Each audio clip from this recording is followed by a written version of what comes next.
서울 집값의 하락세가 주춤한 모습을 보이고 있어 관심입니다. 집값 하락을 유도한 강남 3구의 급매물도 어느 정도 자취를 감췄는데요.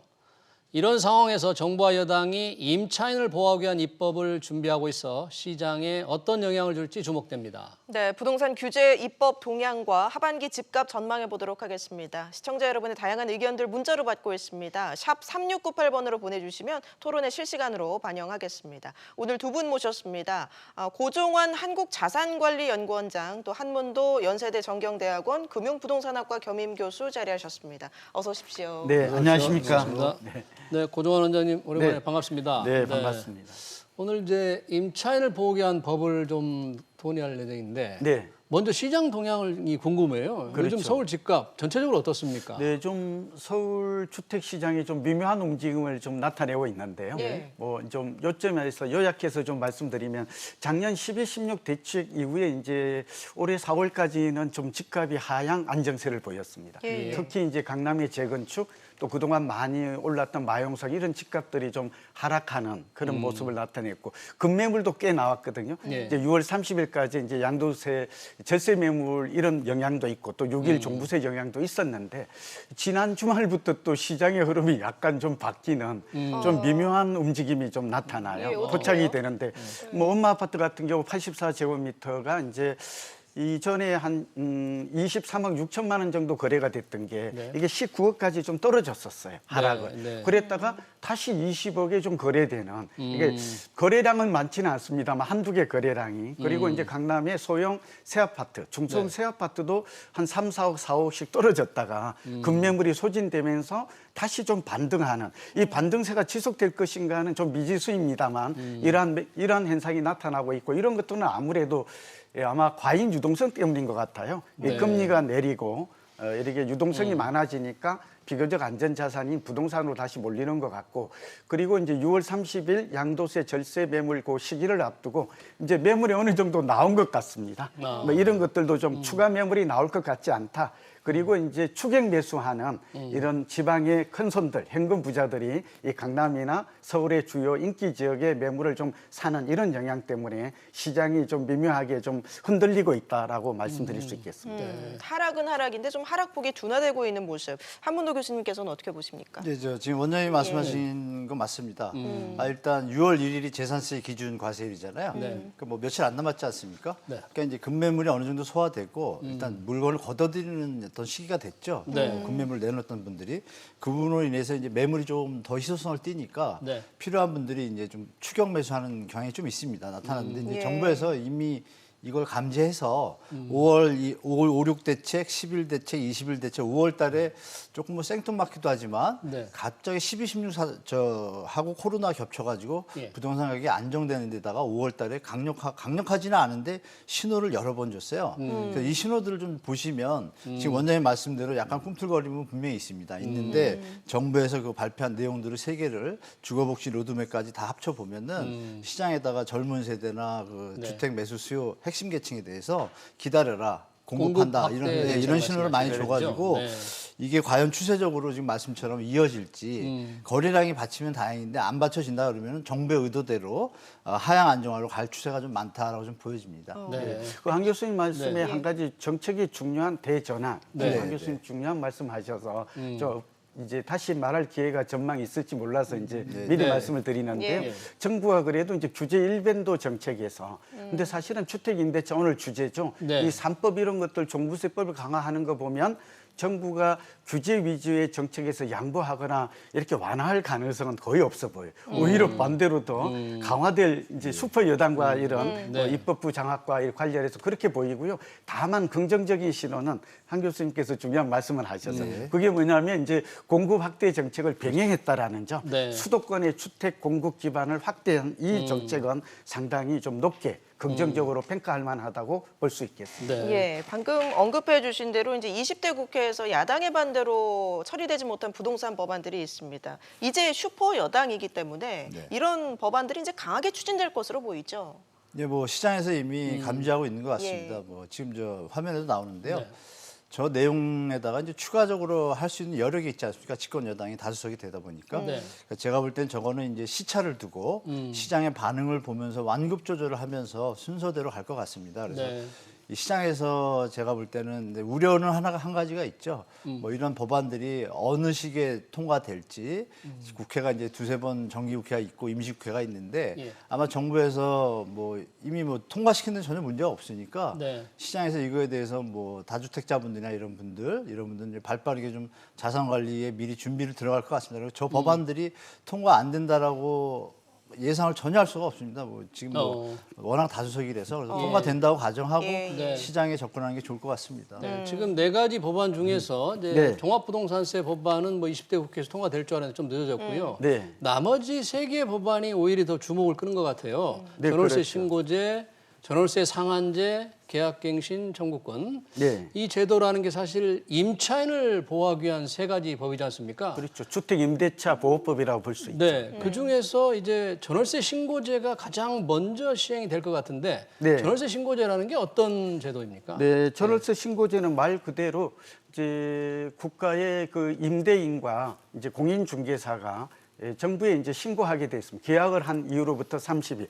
지금은 이제 매매 신고 제도는 예, 되어 예. 있잖아요. 네. 그리고 30일이 이렇게 2006년부터 그때 고 노무현 대통령 때부터인데 이게 이미 이제 정착이 되어서 잘 시행이 되고 있죠. 예. 근데 이제 정부가 그동안은 전월세 이 계약은 의무 신고는 아니었어요. 그러니까 말하자면 소득세 신고를 한다든지 주택 임대차 신고를 할 때 그러니까 우리나라에 약 576만 호 정도의 주택 그러니까 임대차 가구가 있어요. 네. 이 중에 약 22%만이 신고를 했었는데 이걸 전체로 완전하고 투명하게 이제 공개가 되는 것이죠. 예, 그렇게 되면 어떤 효과가 나타나느냐? 어떻게- 이제 그 집주인의 세금 부담이 늘어납니다.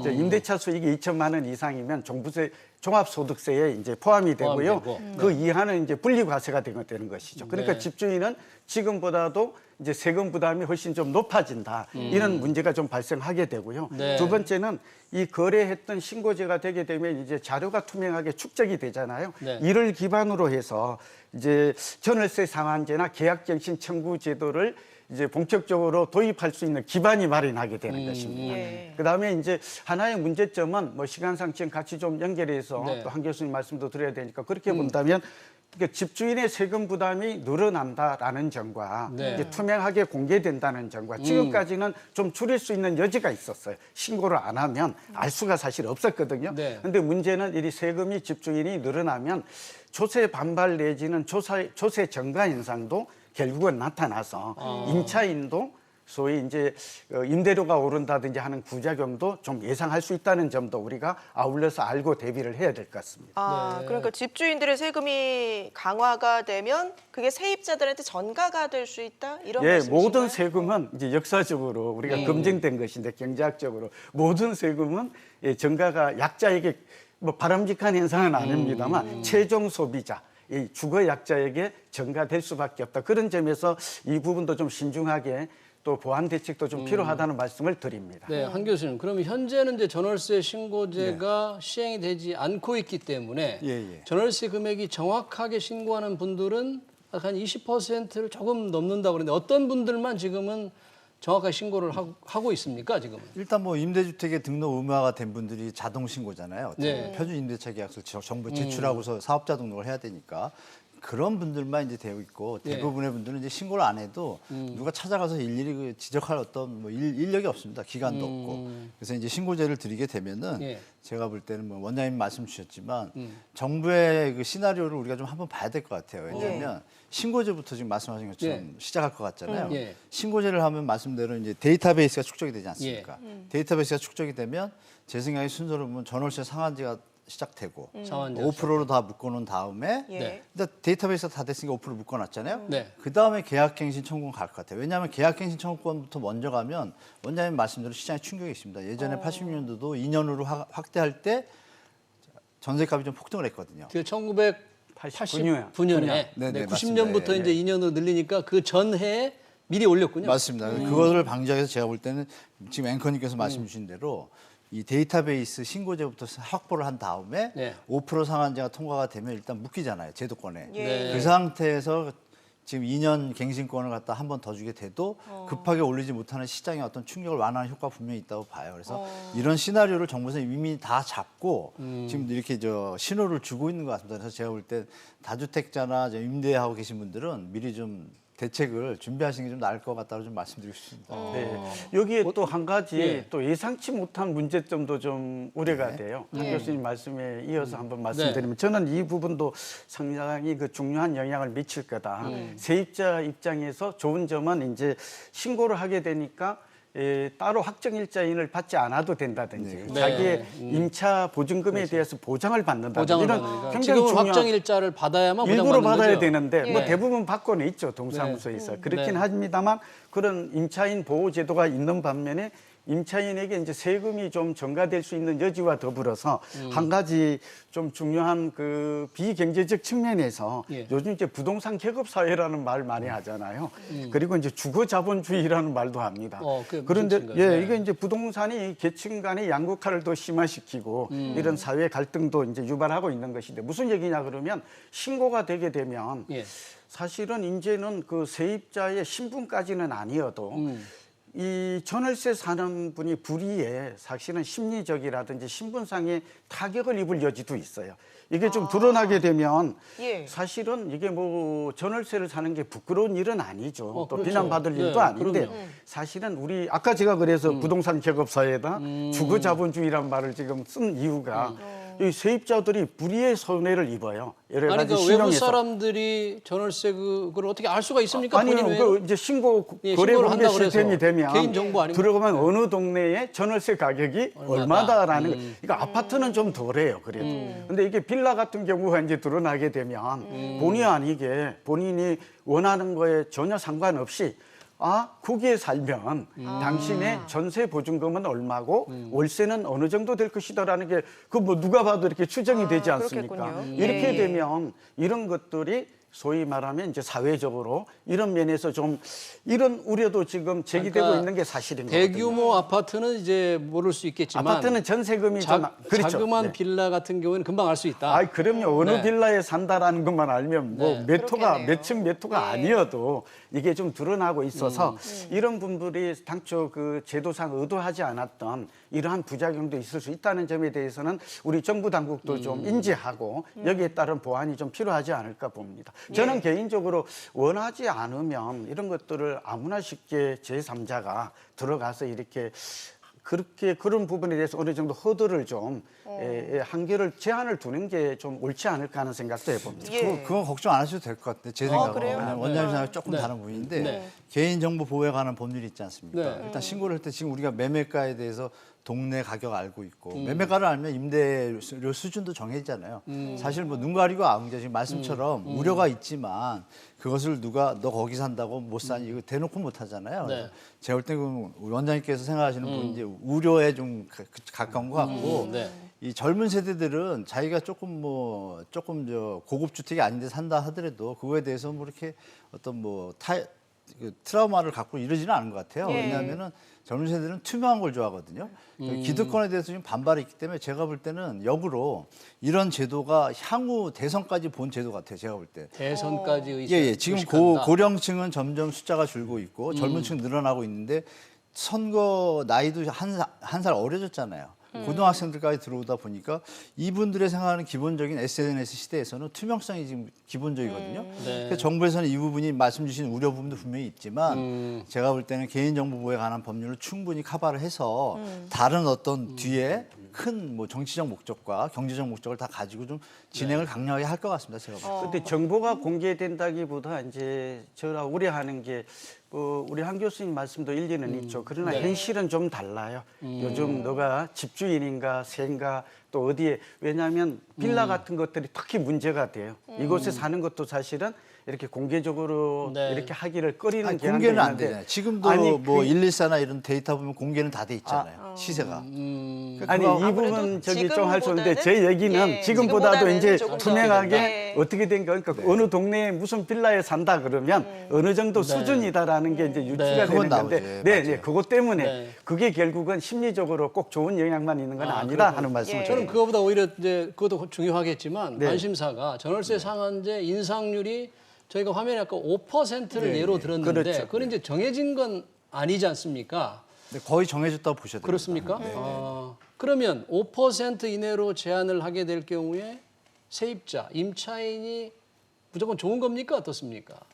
임차인 개개인을 본 어떤 정책이 아니고 네. 서울 수도권이 좀 밀집되고 자꾸 임대료 어떤 폭이 네. 어떤 정확한 데이터나 제도가 받침이 안 되다 보니까 뭐 이렇게 얘기 드리기 좀 그렇지만 일부 지역에서 담합을 해서 임대료를 같이 올릴 수도 있어요. 그런 행위들이 실제로 있어 왔습니다. 있어 왔기 예. 때문에 제가 볼 때는 이런 부분에서 이 임대료 제한이 5%를 딱 박아두게 되면 안정적이잖아요. 물론 경기가 안 좋고 뭐 경남 같이 이런 데는 상한제를 5% 뒀어도 공실이 있으면 올리지 못합니다. 다만 문제는 뭐냐면 서울 수도권에 밀집하고 수요가 많은 지역에서 급등하는 임대료로 인해서 주택 정책이나 어떤 사회 불안이 야기되는 걸 사전에 방지하자는 목적이거든요. 제가 볼 때 이 제도는 조금 뭐 재산권에 대한 침해 논란도 분명히 조금은 있습니다. 있지만 네. 공공의 복리가 우선적인 헌법 정신에 입각해서 볼 때 예. 만약에 시장이 이제 인구가 줄고 대한민국이 이제 좀 인구가 줄고 공실이 나게 되면 이건 뭐 없애지 말래도 저절로 없어지겠죠. 제가 볼 때 일시적으로 현재 과도기인 때 주택 안정 시장을 위해서 사전 포석으로 매매값을 잡기 위한 사전 포석도 됩니다. 그래서 제가 볼 땐 정부는 집권 여당에 지금 워낙 다수석이기 때문에 이것도 마음의 준비를 시청자분들이 하셔야 될 것 같아요. 제가 볼 때는. 유럽에서는 예전에 그 임대료를 제한하겠다가 했었었죠. 월세죠, 오히려 월세를. 월세가 더 오르거나 그랬던 아니면은 제가 주인이 네. 너무 비싸니까 줄여버리거나 공급 네. 물량이 오히려 줄을 수도 있고 여러 가지 좀 부작용도 있었을 한 텐데. 교수님께서 뭐 설명을 잘해 주셨어요. 근데 이제 제가 볼 때 장단점이 있죠. 아주 뚜렷하죠. 우리는 예상이 가능하죠. 네. 우선 저는 개인적으로는 뭐 전월세 상한제를 그동안 좀 주장했던 사람 중에 한 사람입니다. 네. 왜냐하면 전세 가격이 그동안 매매 가격만 우리는 관심이 있는데 너무 많이 올랐어요. 이 와중에 주거 난민, 주거 고통, 주거비 부담 이런 얘기들이 너무 많이 나왔고요. 네. 실제로 매매 가격이 오른 것 못지않게 전세 가격이 올라서 고통받는 무주택자의 신음이 더 큰 거거든요. 그런 면에서 저는 좀 상한제의 필요성을 좀 인정했던 사람인데 지금은 조금 이 순간은 좀 달라요. 왜 이유가 다릅니까? 있어요. 네. 이제 그동안 좀 전세 가격이 많이 오르다가 지금 내리는 것은 아니지만 좀 안정 국면의 매매 가격과 좀 진입을 했어요.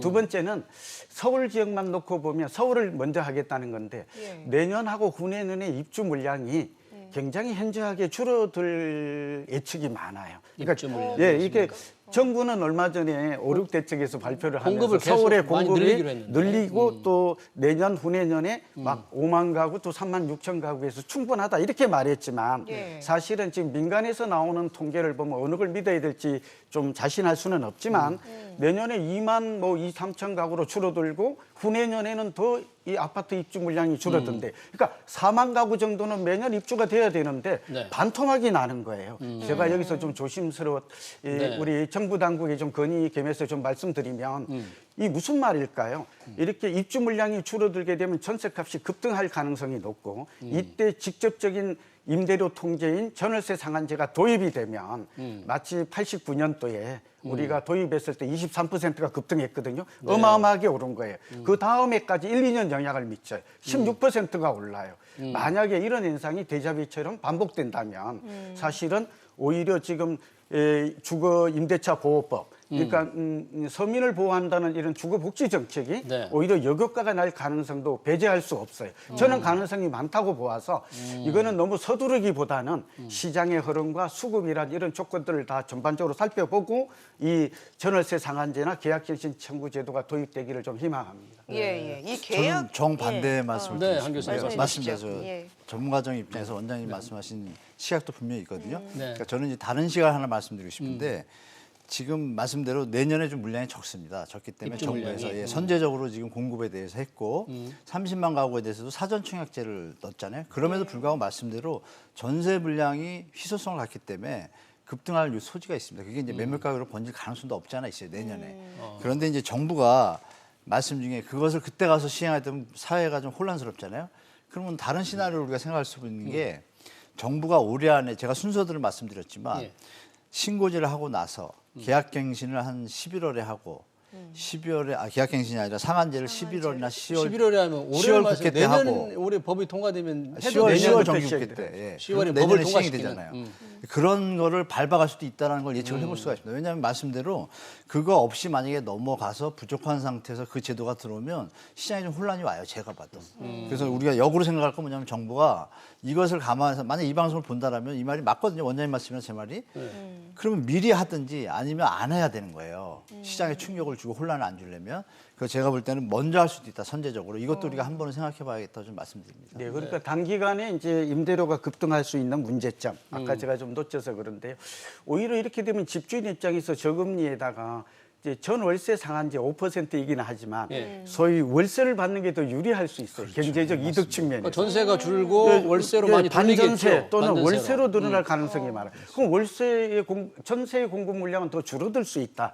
그러니까 입주 물량이 아니라 기존의 물량 기존에. 중에서 이런 걸 또 예측해 볼 수. 그러니까 불안 요인이 지금 내재되어 있다라는 그럼 말이고. 젊은 층이라든지 신혼부부들은 전세로 이렇게 집을 마련하려고 할 텐데 그 사람들은 굉장히 힘들겠네요. 그렇죠. 전세가 우리나라만 있는 제도인데 참 좋은 제도이기도 해요. 그러니까 어쨌든 주거비 부담이 가장 적어요. 그러니까 월세보다 반전세보다 적고 오히려 매매보다도 매매 가격이 오르지만 않으면 전세가 가장 주거비를 줄이는 요즘처럼 저금리 시대에는 더욱더 그렇잖아요. 이 좋은 제도가 또 다른 악영향, 부작용을 낳을 수도 있어요. 그리고 또 하나가 문제가 뭐냐면 이중 가격이 형성될 가능성이 많아요. 예전에 이중 고가죠 이런 것처럼. 무슨 얘기냐 그러면 서울이 가장 문제예요. 공급이 부족한 서울에서 이러한 가격 통제, 임대료 직접적인 통제가 규제가 들어오게 되면 결국은 지금 신고하는 가격과 실제 다르게 한다. 실제 계약서가 다르게 해서 왜냐하면 양쪽의 이해관계가 맞아지는 뭐 성행까지는 아니어도 이런 부분도 있을 수 있다라는 과거의 경험에 의해 비추면 이런 일들은 얼마든지 일어납니다. 정부가 가만히 있을 것 같지는 않은데. 네, 그래서 특별사법경찰관 제도가 지금 상설 특사경 제도가 있죠. 그렇기 때문에 그거 무시하시면 안 됩니다. 제가 볼 때 지금 말씀대로 정부가 가만히 있을까? 가만히 있을 리가 없죠. 지금 뭐 절대 주택 정책으로 뭐 원상 회복이나 주택 경제 정책으로 경기를 활성화시키지 않겠다라는 천명을 했거든요. 그건 강력한 의지거든요. 사실 정부 정책에서 주택 부동산 경기로 경제 성장률에 차지하는 포션이 크거든요. 그럼에도 불구하고 그것을 하지 않고서 정책을 이어가겠다는 것은 투기를 완전히 잡겠다는 거거든요. 그래서 제가 볼 때는 원장님 말씀처럼 여러 가지 우리 대한민국 사람들이 머리가 좋다 보니까 또 다른 대안들을 막 하겠지만 정부가 이번에는 준비하고 발표하는 내용들을 보면 진짜 디테일한 부분까지 다 준비해서 계속 스텝 바이로 계속 하고 있지 않습니까? 심하면 지금도 추가 대책을 넣겠다고 5.21 대책 때 박선우 차관이 뭐라 그랬습니까? 또 꿈틀거리면 또 내놓겠다 그랬거든요. 그러면 우리가 예측할 수 없는 전문가분들이 예측할 수 없는 수준의 디테일까지 다 준비됐다고 봐야 돼요. 시장을 통제하는 제도들의 이제 부작용을 배제할 수는 없다. 근데 그런 아무리 그래도 말씀이시겠죠? 이제 이게 이제 아니 이제 황 교수님 말씀도 옳으신데 이거 해서 안 돼요.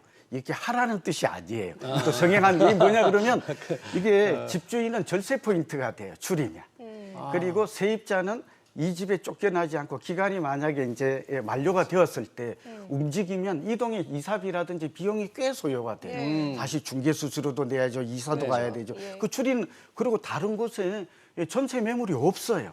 이런 상황이 오면 세입자도 어쩔 수가 없다니까요. 그러니까 세입자 입장에서는 이제 주거비를 좀 저렴하게 살고 그다음에 집주인 입장에서는 절세 하나의 뭐 절세가 됐든 탈세가 됐든 이 양자의 이해관계가 맞아떨어지는 경우도 있을 수 있다. 꼼수를 미리 가르쳐 주시는 겁니까? 꼼수죠. 네. 편법인데 바람직하지는 않으나 현실적으로는 발생할 가능성이 있습니다. 네. 알겠습니다. 사실 상한제도 문제지만 계약갱신 청구권이라는 것도 임대인, 집주인을 너무 조금 너무 얽매이는 제도가 아닌가 이런 지적도 있던데. 저는 그렇게 생각 안 합니다. 아닙니까? 왜냐하면 역사는 반복된다 그러는데요. 로마 시대 때에도 임대료 제한을 뒀습니다. 사실 역사적으로. 예. 뭐 조선 시대도 마찬가지고 로마 시대 때 그 최초의 주상복합 아파트가 인슐라라는 게 있는데요. 로마 시대 때 이제 막 발전하니까 전 뭐 유럽에 이제 사람들이 그쪽으로 몰릴 거 아닙니까? 그러니까 이제 2, 3층짜리 지어가지고 1층은 상가하고 2층, 3층, 4층에 이제 주거 있었는데 임대료를 막 올려도 계속 오잖아요. 어떤 자본 차익을 잊을 수 있어요. 일을 하면서. 그 부분을 갖다 로마 정부에서 보니까 이게 문제가 있거든요. 그 악랄하지는 않지만 좀 타이트한 로마 정부도 임대 제도를 뒀어요. 올리지 마라. 딱. 우리가 상식적으로 생각해 봐야죠. 이걸로 하는 자본 행위가 과연 시장 경제 선순환에 긍정적인가를 볼 때 그렇지는 않거든요. 부정적인 요소가 더 많기 때문에 국가의 입장에서는 이런 부분에 대해서 당연히 할 수밖에 없고 다만 말씀처럼 지금 뭐 주택 가격이 지금 뭐 많이 올랐잖아요. 네. 거기서 뭐 더 이상 부를 바란다는 건 인간의 욕심이죠. 너무 욕심이고 제가 볼 때 젊은이들이 지금 뭐 희망이 없다 그러는데 지금 이제 기성세대들도 좀 반성하고 제 생각에는 어느 정도 정상적으로 경제가 발전하고 인구가 늘고 이래서 주택 가격이 오르거나 임대료가 오르는 건 당연한데 지금 그게 아니잖아요. 레버리지를 활용하고 전세금 대출을 베이스를 해가지고 자꾸 그 유동성을 확보한 어떤 좀 잘못된 방향으로 가고 있기 때문에 결국 미국, 일본 다 버블 터졌잖아요. 그러니까 정부에서는 제가 볼 때 선제적으로 건전한 경제를 좀 선언해가기 위해서 강력하게 주택에 대해서는 계속 투기 정책을 할 것 같습니다. 그래서 다주택자 분들이나 그동안 이제 과실을 많이 본 기득권층에서는 조금 마음의 준비를 하시는 게 좀 낫지 않을까 장기적으로 볼 때. 알겠습니다. 제가 볼 때 알겠어요. 계약갱신 예. 청구권은 한 두 가지 문제가 있는데요. 예상되는 간단하게 게. 부탁드립니다. 간단하게 해야 예. 됩니다. 우리나라 지금 전세 기간이 평균 거주 기간이 한 3.7년 됩니다. 그러니까 4년 정도 되면 적당하다라고 볼 수 있는데 문제는 좀 기간은 좀 더 늘려 주거 안정과 주거 복지 측면에서는 좀 늘려줄 필요가 있다. 그 대신 4년으로 한다고 하더라도 기간이 늘어났을 때는 예. 집주인에게도 좀 당근을 줄 필요가 있어요. 인센티브를. 예, 예. 그러니까 아까 예, 세금 같은 걸 좀 줄여주어서 이런 것들이 하나의 좀 절충화된 해법으로 보여집니다. 그러니까 집주인 입장에서는 좋은 말씀. 보통 한 10년 정도는 거주해야 주거 안정이 되는 거잖아요. 예. 자녀의 학교 문제나. 그러니까 기간은 좀 늘리되 또 상한선은 정하되 그런 착한 집주인에 대해서는 세제상의 혜택을 당근을 주는 이런 정책이 제도의 안착이나 성공을 좀 높일 수 있는 비법으로 보입니다. 예, 알겠습니다. 진짜 좋은 말씀 주셨는데 제가 네. 추론할게요. 예, 예. 진짜 좋은 간단하게 말씀이라고 부탁드립니다. 말씀드리고 예. 이 3년 제한 드리고 싶어요. 우리가 학제가 3년이잖아요. 예. 아, 중학교 3년. 3년, 지금은 2년인데 고등학교 3년. 3년씩? 예. 차라리 3년으로 그냥 뚝 해두면 아, 전세를 좀 3년씩? 편안할 것 같아요. 편안하고 지금 2년을 지금 3년으로? 말씀하신 대로 이때 우리 재난지원금처럼 좀 소득세를 갖다 2년 동안 뭐 면제한다든지 이런 식으로 당근을 주면 시장에 좀 충격이 좀 덜할 것 같습니다. 알겠습니다. 알겠습니다. 저희 마지막으로 종부세도 좀 살펴보도록 하겠습니다. 예, 지금 여당이 서둘러서 통과를 시켜서 내년부터 과세할 방침인데 기대도 있고 우려도 있죠. 예. 네, 종부세 기대가 뭔지 모르겠는데요. 네. 우선 종부세도 이제 이미 예고됐었던 거잖아요. 네. 세 가지예요. 네. 이 종부세율을 올리겠다라는 거. 2주택 이상 조정지정에서는 상한선이 이제 세부담 상한선 200에서 300으로 올리겠다. 네. 또 현실화율도 올리겠다. 그러니까 올리겠다는 거예요. 지금보다 거의 2배 이상. 이렇게 되면 시장에는 세금 부담이 좀 늘어나게 되면 집을 살려는 다주택자나 고가주택 수요가 줄어들겠죠. 네. 수요가 줄어들면 거래가 감소하고 가격 안정 효과는 있습니다. 네. 그런데 가장 큰 문제는 두 가지입니다. 하나는 너무 빠르게 너무 많이 오르게 되면 담세 능력, 담세의 형평성을 좀 초과하게 돼요. 그러니까 가처분 소득이 늘어나는 것보다 그래서 한때 총선 전에는 네. 일가구 1주택 장기보에서 조금 깎아주자는 목소리가 여당에서도 나왔는데 쑥 들어가 버렸어요. 그러니까 아니요. 예. 들어간 건 아니에요. 아닙니까? 고 대표님, 왜냐하면 그거는 이제 1주택자에 대한 예. 소위 그 종부세 네. 부과 기준을 하향한다는 이 원칙은 살아 있어요. 아, 완화해 줄 네. 거예요. 저희 얘기는 2주택자나 조정 지역에서 다주택자에 대한 얘기가 되겠고요. 네. 뭐 시간이 없다 그러니까 빠르다 네. 보니까 제가 말을 좀 빨리 했는데요.